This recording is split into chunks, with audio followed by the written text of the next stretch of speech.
Welcome to Don't Chuck It Up, the podcast where we help students and families navigate the wild journey of the college search and help you apply to colleges without breaking a sweat. I'm your host, Chuck, and today we are talking about gap year. And because I'm not an expert in this topic, I decided to bring in someone that knows a whole lot more about this than I do. So please welcome Jason from the Gap Year Association, who is my guest today. Jason, welcome to the Don't Chuck It Up podcast. Thanks, Chuck. It's really fun to be here and so glad you reached out to talk about gap year. Absolutely. I've had a few students do some gap years over the years. I typically have one or two that go on this adventure every year, but I believe that this is an option that a lot of students and parents don't even know is out there and probably have a lot of misinformation and maybe even some disinformation about what the heck a gap year is. So I thought, why not reach out to the organization that really oversees a lot of this, and you all set the standards for some of the best gap year programs in the country and in the world. So I thought I'd bring you on board. So before we get started, Jason, why don't you tell us a little bit about yourself? Oh, thanks. Yeah, well, I currently serve as the Interim Executive Director for the Gap Year Association. And I've essentially spent the last 25 years of my professional life involved in experiential education, everything from having led lots of different programs with students throughout summer semesters or high school semesters abroad, as well as serving as a program director for Africa and Asia programming for these types of gap year programs, directed a gap year organization, and for the last 15 years have worked as an accredited gap year coach alongside my wife, Jane. So I feel very passionate about experiential education, particularly because when I was in college, this idea of gap year had never been presented to me, but I was able to locate a program that really tapped into childhood passion. I was very interested in conservation and wildlife biology. My parents had been to East Africa, shown me their slide decks, and it was amazing for me as a child. And I found a program that went to Tanzania and was involved in conservation and wildlife biology in a very hands-on way. We were never in a classroom, even though I got a full semester's worth of college credits. I tracked elephants on foot with rangers. I had a chance to climb several mountains with biologists, and the capstone of the experience was getting to live by myself for a month with a group of hunter-gatherers where our only common language was Swahili, which I spoke about, 8-year-old level of Swahili. And I did a very comprehensive study of their tool culture and got to learn how to make all of their tools and work with them. So you can imagine an experience like that, having just studied biology in college up to that point, really rewrote the possibilities of what a life in education in that way could be for me. And it just transfixed me into this idea of experiential ed and how I could be a part of it for others. That sounds absolutely amazing and also slightly terrifying. Yes, lots of unknown. Yeah, I can't even imagine what I would be thinking, being like, yeah, I'm just going to spend, part of a year in a place and I don't speak the language and I'm just going to hang out and do this field work and such. Like, so good for you. So awesome. So you currently serve as the interim director of the Gap Year Association, and more information can be found at gapyearassociation.org. That information will be in the notes about this episode as well for those who are listening. But we need to first start with definitions. So what is a gap year? That is the place to start, Chuck. And I think you are right. There are a lot of families out there who've never even really heard of this concept, or what they've heard about it really doesn't apply to them, or they can't see themselves as a part of it. So I want to demystify this, because a gap year is not a destination. It's a process. It's a journey. The destination for, let's say, a high school graduate is going on to college, or going to community college, or a vocational school, or right into the workforce. Gap year is a journey that one takes in order to get to that space. And so if we think about it in that bridging kind of way, gap year, which is a British term, we often refer to it as gap time in the US, is really any defined period of time where an individual is intentionally getting out into the world for the purposes of personal growth and learning, and generally engaging that through hands-on experiences. And so when I say that, note that I didn't define how long it has to be. We have gap year students who take 3 months of gap time. We have students who take 6 months of time, others 9 to 12. I didn't say when it had to happen. A lot of people think a gap year has to happen right after you graduate high school and right before you go on to college. But we have lots of students who take gap time while they're in college. And I wanted to make a distinction. Study abroad is going to another country, but staying and studying at a university there. Mhm. When we talk about gap year experiences, we're generally speaking about ones that are more immersive, little less class time. It doesn't mean there's not a lot of learning, but there's a lot of hands-on learning that's happening.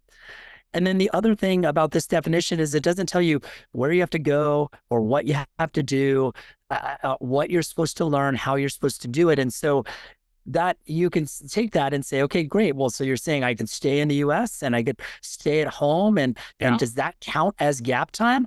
And the answer is maybe. It might. And here's why. Here's why it might. I think that good gap years, and not all gap years are created equally, build in a few key ingredients. One of those ingredients is that intentionality I was talking about. So you're choosing to Yeah. take this time. Maybe it happened to you. Maybe you didn't get into the college of your dreams and now you're staring down, what can I do right now while I reapply? Oh, I'll take a gap year. But you still have to choose that thing and you have to choose whatever you go on to do with that. Secondly, you really want to build in some kind of infrastructure, right? You need some kind of framework, whether it's volunteering or an internship or even a job, some kind of travel immersion that's going to build context so that you have a space for reflection because gap year is all about growth. And we can have a whole series of experiences, not reflect on them and not grow much. And so what we want to do is build in that sense of growth, that capacity for us to learn about who we are, step out of our comfort zone, and ultimately challenge skill sets so that we feel more confident and more competent after that time. So gap time can be lots of different things. You could go to Tanzania like me. You could go on a 3-month wilderness expedition somewhere. You could get a job in another country. You could go volunteer at a local space in your community. And maybe your big step out of your comfort zone is that you're living in an apartment for the first time and you're really like practicing those skills of adulthood. And again, all of this is worthwhile because it's all leading up to whatever's next for you. It's that bridging experience into your next chapter of education.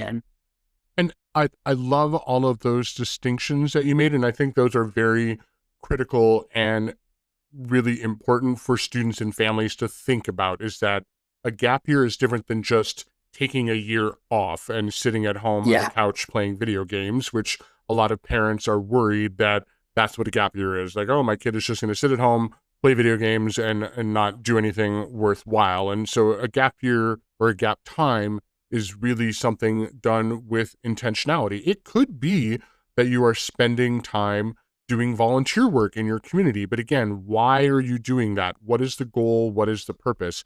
I've had students do Yes. it because they need to gain executive functioning skills, or they need to work on time Yes. management, or they need to do some other type of independent skill work so that they are going to be ready to go off to campus in the future, or they're taking a break while they're in college and saying, oh, I need to beef up on these skills because I'm really struggling with XYZ and I had a bad first year of college and I need to take a year or a semester and take time to fix those things.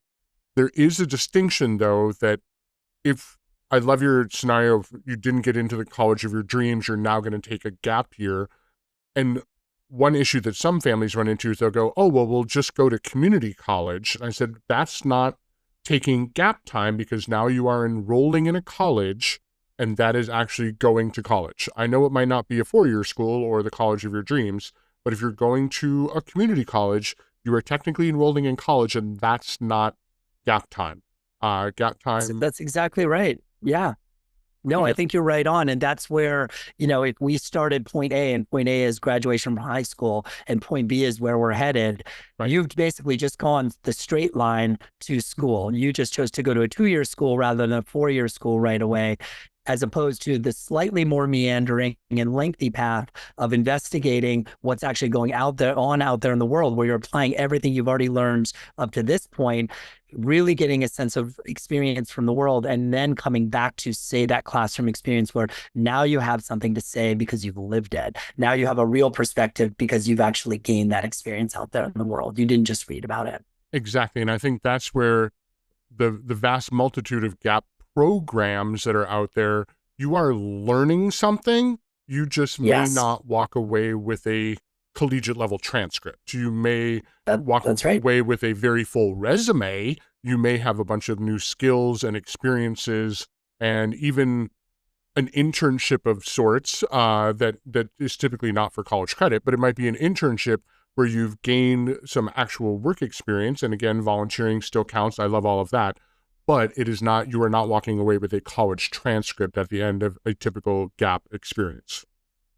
That's true. And I'll highlight for a moment, and this is kind of like Gap 2.0, so we won't go too deep into the weeds. There are many gap year programs, right? So imagine like a 8 to 12 week long experience built for 18 to 22-year-olds where you're going to be in great community. There's going to be awesome facilitation. Many of these can be found on the Gap Year Association website. Some of those organizations have their own relationship with a school of record, or if they're accredited through the Gap Year Association, they have a relationship with our school of record, University of Montana, and you can earn some credits during your gap year. One of the main benefits of that is that that makes you eligible to use a 529 or 529 fund to not only pay for those credits, but also pay for the gap year experience, right? Who has saved up money to pay for a multi $10,000 program? Not many of us have done that, so that can be an advantage. I do want to say, like, the 2.0 level of this is that not all schools will be pleased. Let's say you applied to school, you got in, you said, I want to go to your school. I'm requesting a deferral. They say, great, we're granting you a deferral. One of the caveats of that is you can't apply to any other schools while you're on your gap year, and you can't earn college credits. Right. So that might be a caveat. Right. The other thing is, even if your school allows you to take these courses, they're not necessarily going to want you to apply that transcript. So even if you got the credit, you may not actually see it represented in your kind of university degree with that school you're going to. So there's a lot of caveats. And you're right. We're really choosing to do this because we want to get out in the world, and we think that experience is valuable in our education as well. Classroom time and experience together merge and actually greater than the sum of two parts.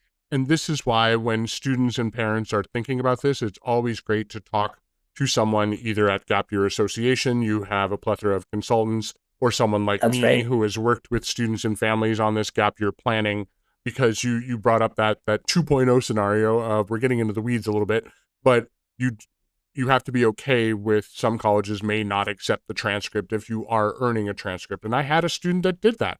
He did Yes. great experience in Italy, took some classes while he was in Italy, but the college that he ultimately attended to really did not take them. But he still was like, I learned a lot. I enjoyed it. These were, I did the same thing the summer before I went to college. I went on a program that I could take 2 college classes while I was doing summer travel throughout Europe. I did the classes. The credits didn't transfer. I still learned a lot. I took a Of course. European art and music cultural class, which was amazing because we got to go to the museums and the concerts and I got to see the stuff.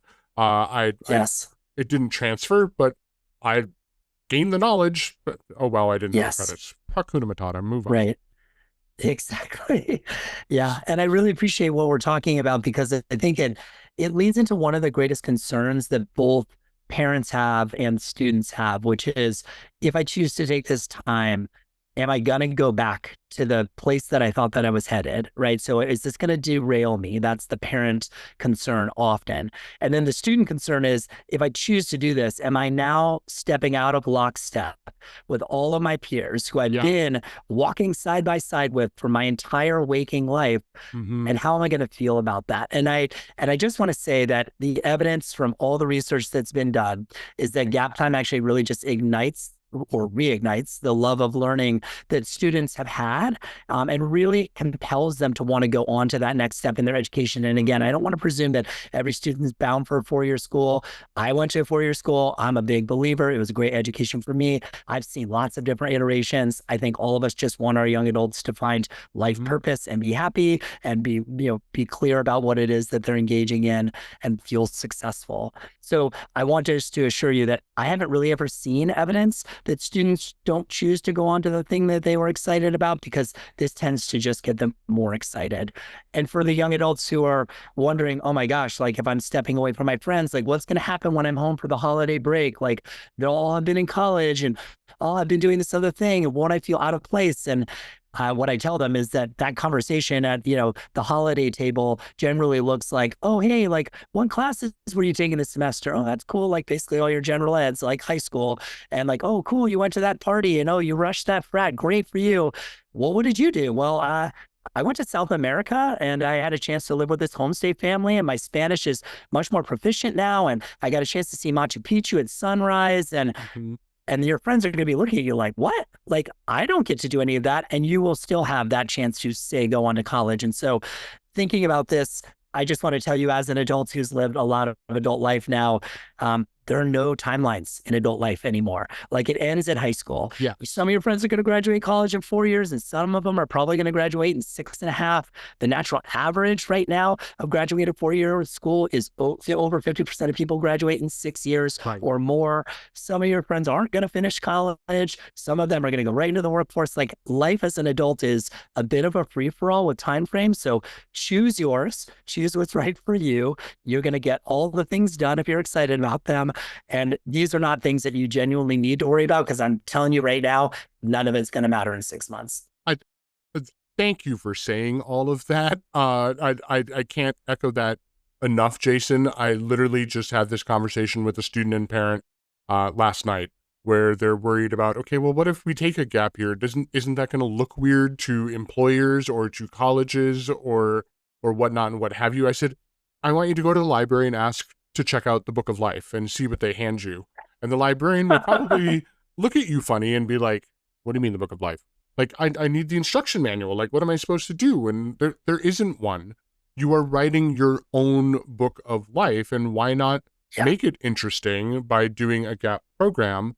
And my experience in my last 25 years of being in higher education, when I was an admissions counselor, those students who were coming from gap programs were more mature. They were much more ready to decide their major and their potential path of life.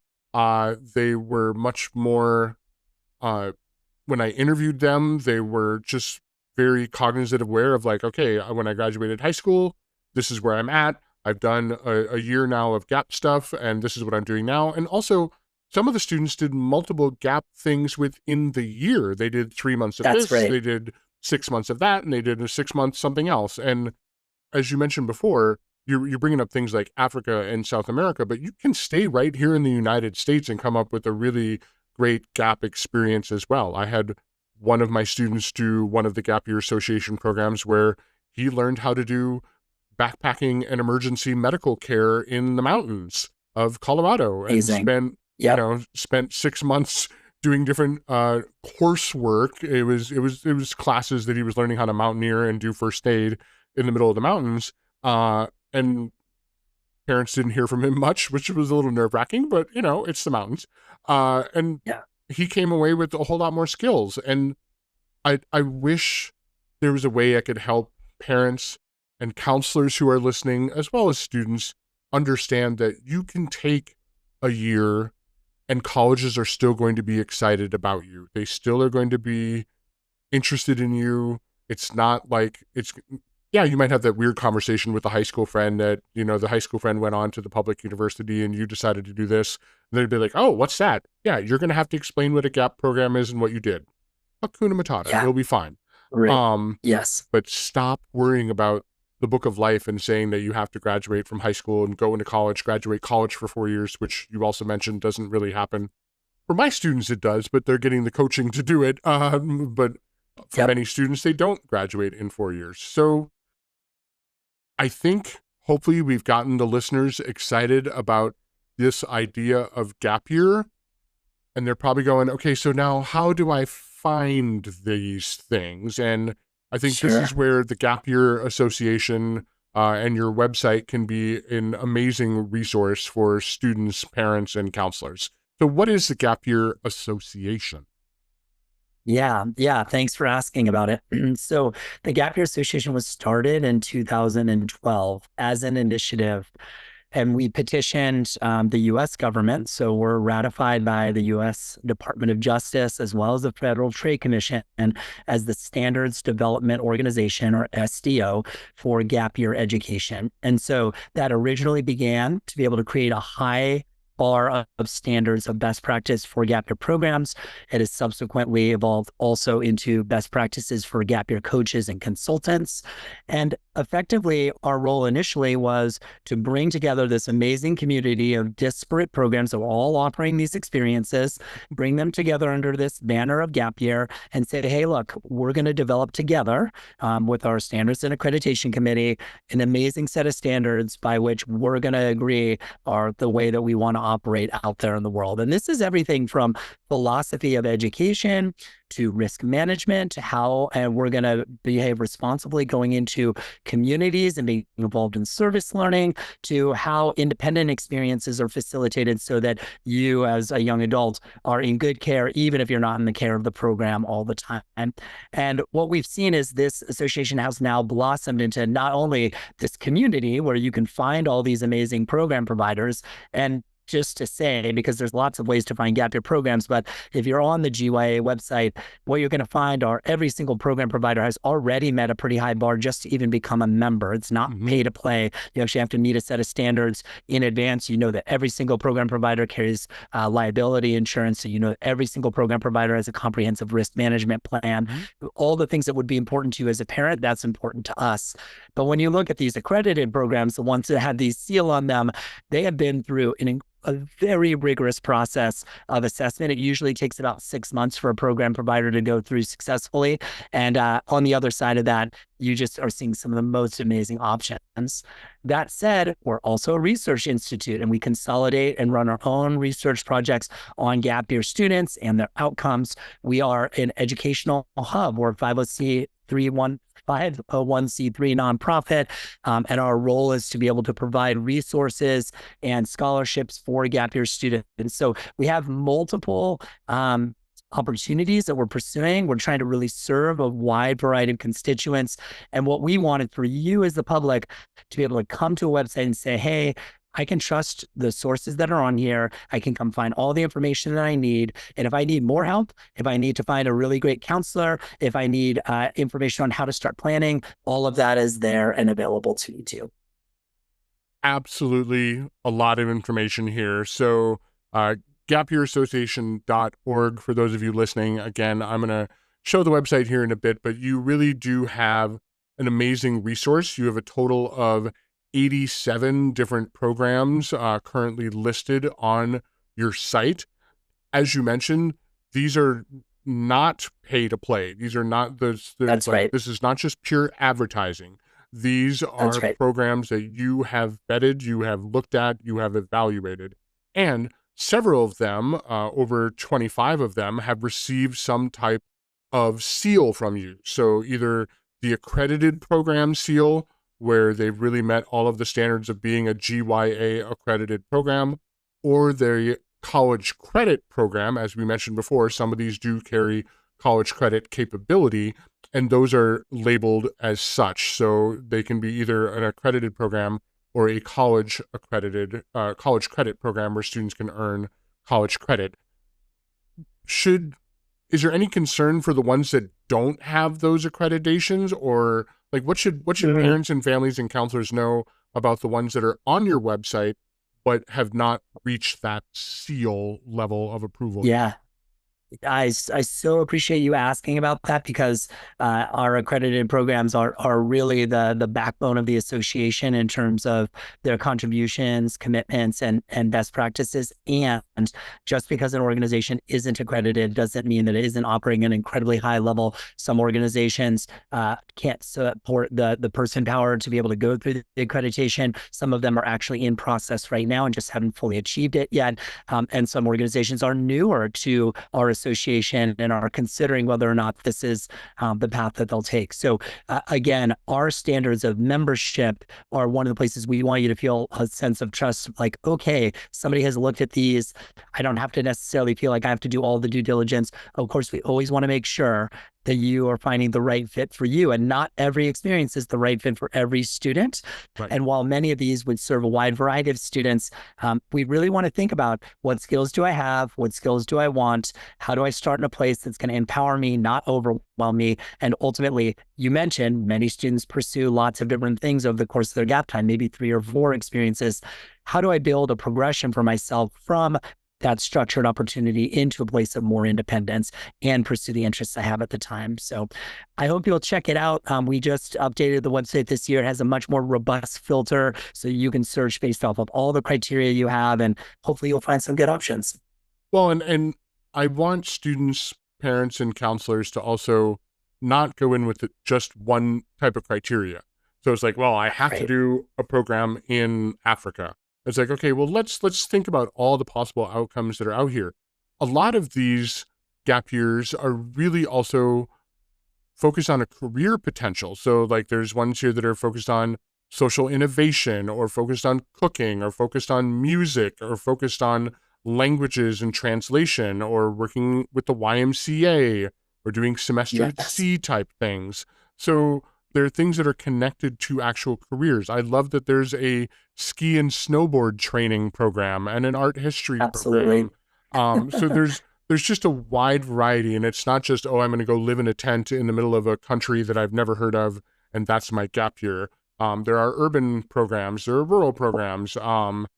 There's ones that deal with animals. There's ones that deal with water. Like there's so Yes. many options here that I want students and counselors and parents to be curious and find things. I've had students do many of these different programs.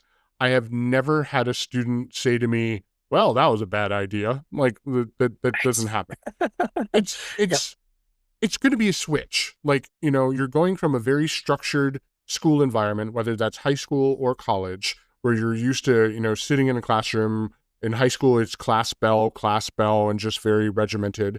Or college, it's class, and you have to do homework, and you're contained on a campus for the most part of it.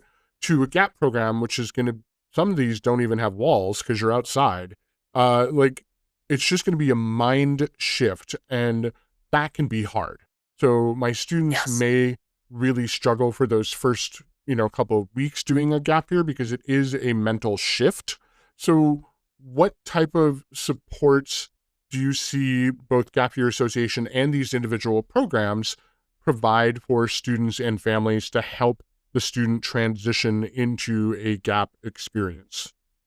Yeah, it's such an important question. And I think we're seeing, a real shift within our population as well. So we have a generation of emerging adults who had a set of parameters that were very different than the parameters that their parents grew up with. Mhm. And I think the gap year field is also really evolving alongside and with these students. And I say that because if you can imagine, which I know all of the adults watching this can, 15 years ago, there was no such thing as the idea that a student would have a phone on program. And when I Right, remember right.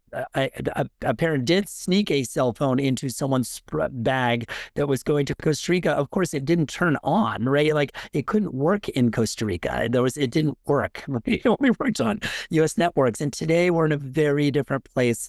We also have a group of young adults who suffered through the pandemic at a critical time for their own learning. And so many of these gap year programs are building in a high level of structure to help students gain skills in social connection, because some of those skills have atrophied or not had a chance to develop yet in the same way that we've seen in the past. These skill programs are all about imagine the analogy of like a swimming pool learning to swim. When we learn to swim, we don't get tossed into the deep end of the pool with no flotation on, because that's really scary or could be dangerous. Gap year programs are actually bringing you into the shallow end, getting you used to the environment, making sure that you feel very comfortable and safe. Ultimately, you're going to have the right amount of flotation and support. You're going to be taught the skills to be able to thrive in this new environment. And when you're ready, that scaffolding, that flotation is going to be taken off. And when you're ready, you're going to start moving your way out into the deep end when you're ready. And that's what these programs are offering, is a measure of challenge by choice. So not every student arrives with the same set of skills or confidence. And that's what these programs want to support. There are programs that are more therapeutically based for students who need that support. There are programs that would offer you a chance to talk to your therapist every single week via Skype or Zoom. Did I just say Skype? That's hilarious.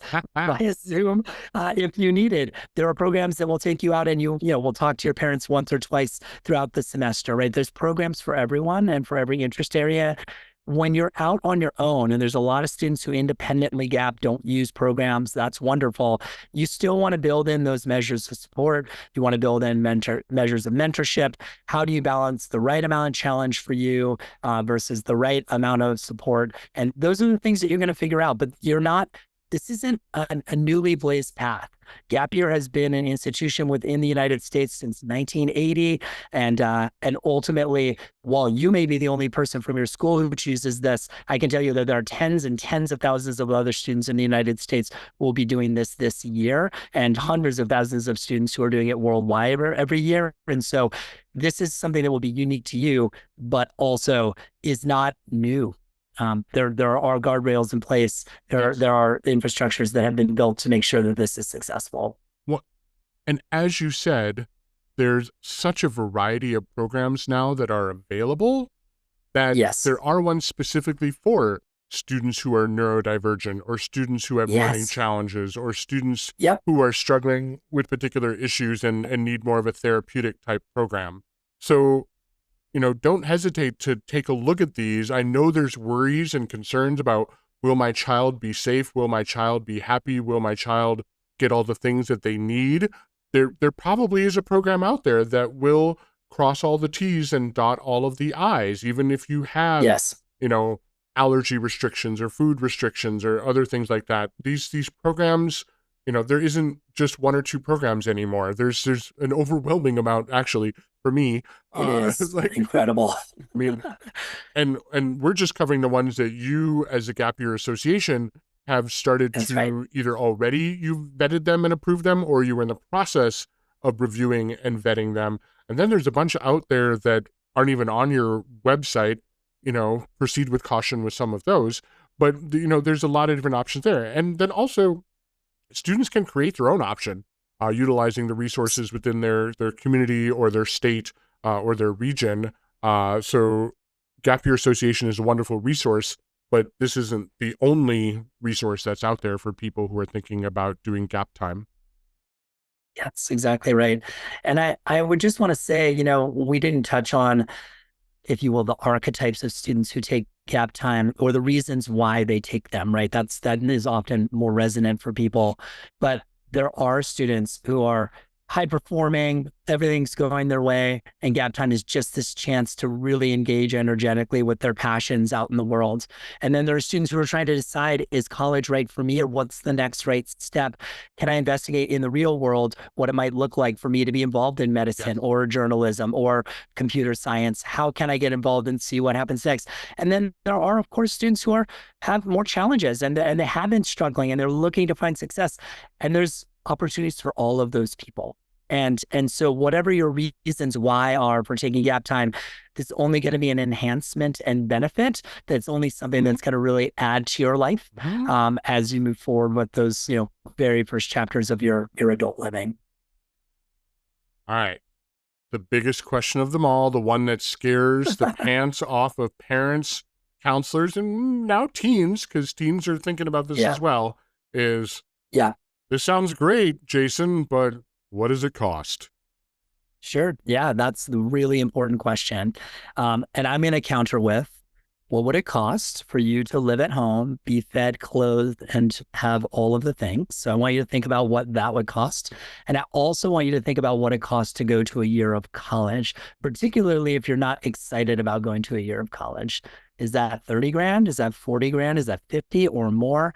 So when we talk about gap year, if you look at some of the accredited gap year programs that are full semester, 10 to 12 weeks in length, it's very common to see a $10,000, $15,000, $20,000 price tag for a semester long program. Again, most of these organizations have scholarships. Some of them you can use a 529 to pay for. So there are ways to offset cost. But then there's lots of other opportunities to go volunteer with sea turtles in Central America, or to stay in your home community and actually get a job. There are paid gap year experiences out there. There are tens of thousands of what we call work exchange options out there that in exchange for 20 hours a week of working on that apple farm or on that olive oil plantation, you actually get to stay there and eat for free. And so there are lots of ways that you could choose, say, to go on more of a structured gap year program and spend most of the budget you might have, and then actually mitigate the rest of the costs through these lower cost options. Some people come to me and they say, I have $5,000 for the whole year. I'm like, how would you have lived out there in the real world on your own on $5,000? Right. I'm not sure, but it can be done. It can be done in a gap year. And I also have families who have come and said, we've got not unlimited funds, but we've got enough that we can really invest in one of these options. So I don't want cost or the perception of cost to be the thing that gets in the way of a student ever considering this, because if you don't ask, you certainly aren't going to be offered the opportunity. And so if you don't ask for a scholarship, it's not going to be offered to you. And most of these organizations want to find a way for compelling candidates to be able to participate. So don't let that be the thing that gets in their way. Don't let it seems too scary, I could never do that, get in the way. Be bold, make the investigation. If it turns out it's not the right fit, okay, it's not the right fit for you right now. But if it's something that could be interesting to you, I'm telling you, it's going to probably be one of the highlights of your life, having chosen to do this, and it will be something that resonates with you through the rest of your life.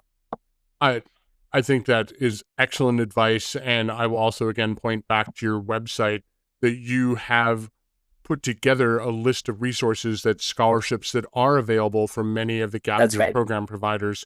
I will say that I have gotten emails from all of these programs, and they have said, hey, if you have any students, we're looking for one or two more students to fill this particular program. We are offering Yep. a scholarship to try and find those last remaining students, because they want their programs full. They want Of course. everyone to be there. They also, your website really does provide some of these that are lower cost. So you can see some of the ones that are going to be a little more affordable, especially for families that it might be more low income families that want this type of experience and don't physically have the $25,000. So there are opportunities that way. Um, so yeah, I love that you provide a lot of this upfront. And if families do have a 529, you need to talk to your 529 agency for your state and say, we're considering doing this type of program. Can we utilize our 529 funds for this? Go listen to my podcast about 529 plans to learn more about how to do that, because I've got a podcast all on that topic as well. Nice. When folks are thinking about timing for the gap year, oftentimes the winter of senior year is when most students, if they've applied to college, they've already applied. And January, February are when most students start investigating this possibility really seriously for a gap year. April through May are when we see the most enrollments in fall programming. And then June and July will be kind of the second wave of enrollments for those. So I want you to know that if you're a forward thinker and planner, if you know you want to do this, it's not too early to get started.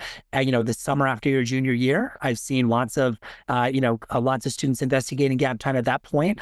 But also in the spring of your senior year, if this idea hits you like, oh my gosh, this is actually really what I want to do, it's not too late. And even in the summer, it's not too late to actually begin your planning and potentially go on a fall experience or something in the later fall, or then starting your gap time even in the winter. So this gap time, particularly for high school graduates, it's something that you can really plan, and ideally you give yourself as much time as possible, but you can start doing this even if you feel like you're last minute.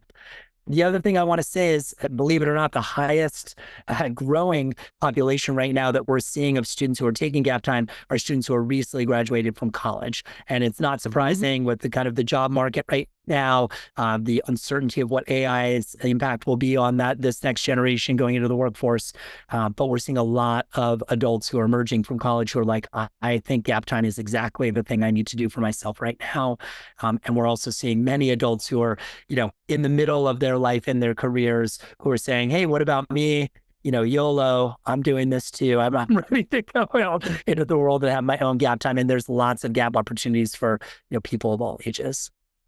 Absolutely. And again, there are a wide variety of opportunities on here. There are some programs that you're not really connected to. So we don't see things like AmeriCorps or Peace Corps or some of those other programs, because they have their own agencies and their own websites and their own processes. So if families are looking for those type of opportunities, they're not going to be part of the Gap Year Association. That's kind of a different experience. And that's when you want to connect with someone like me, who can understand the different directions that is out there. But I will say, when people are thinking about taking a gap year, I almost always start with, all right, well, let's go to gapyearassociation.org and peruse the catalog of programs. As I said, you've got 87 right now, which of course is constantly shifting and evolving. I love that you bring up the fact that it's helpful if you plan this earlier, but it's not required. So That's right.